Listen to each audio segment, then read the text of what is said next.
Perkenalkan, nama saya dari Yusuban Ola, mahasiswa aktif program studi biologi semester 4. Di video kali ini saya akan menjelaskan tentang respirasi pada tumbuhan.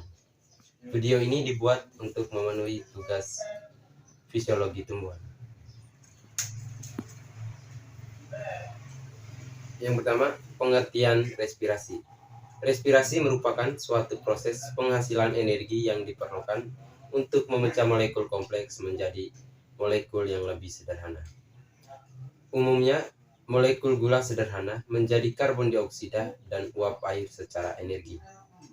Pada tumbuhan, respirasi dapat berlangsung melalui permukaan akar, batang, dan daun. Respirasi yang berlangsung melalui permukaan akar dan batang sering disebut respirasi lentisel. Sedangkan respirasi yang berlangsung melalui permukaan daun disebut respirasi stomata.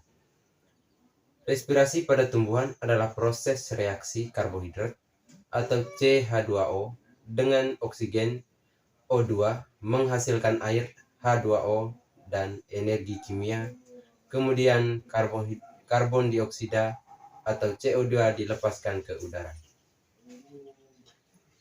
Yang pertama kita lihat tentang lentisel. Lentisel merupakan lubang yang berada di bagian batang. Organ ini muncul akibat pelepasan kambium parenkim dalam lapisan gabus di permukaan tersebut. Fungsi lentisel adalah mengatur keluar masuk udara pada tumbuhan yang melewati lapisan gabus. Yang berikut stomata. Stomata atau mulut daun menjadi awal mula respirasi pada tumbuhan, di mana terjadi permukaan oksigen dan karbon dioksida. Bagian ini memiliki dua sel pelindung yang terbuka saat sinar matahari muncul. Apabila sinar matahari tidak muncul atau tidak ada sinar matahari, sel pelindung itu akan menutup dan menjaga stomata. Yang berikut mekanisme respirasi. Respirasi aerob adalah proses biologi di mana senyawa organik direduksi, dimobilisasi, dan kemudian dioksidasi secara terkontrol.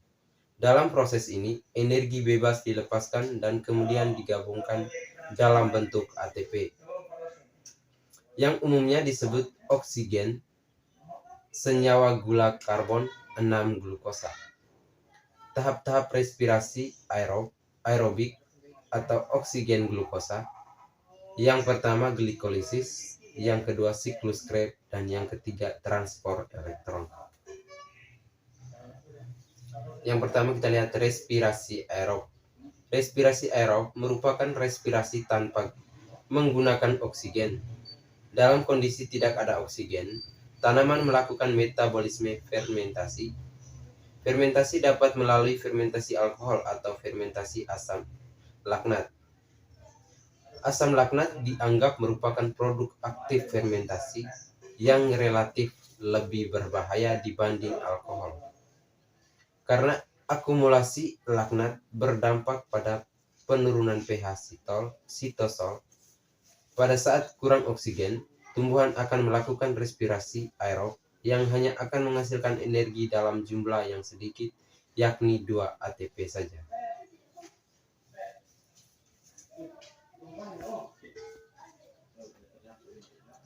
Faktor-faktor yang mempengaruhi respirasi dibagi atas dua. Yang pertama faktor internal dan yang kedua faktor eksternal.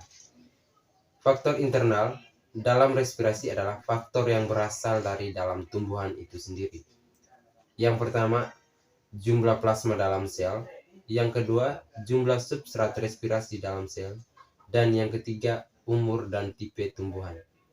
Sedangkan faktor eksternal, yang pertama suhu, yang kedua kandungan O2 udara, yang ketiga kandungan CO2 udara, yang keempat kandungan air dalam jaringan, yang kelima cahaya, yang keenam luka dan stimulus mekanik, dan yang ketujuh garam mineral. Sekian saja video yang dapat saya sampaikan pada hari ini. Sampai jumpa di video selanjutnya. Sekian dan terima kasih.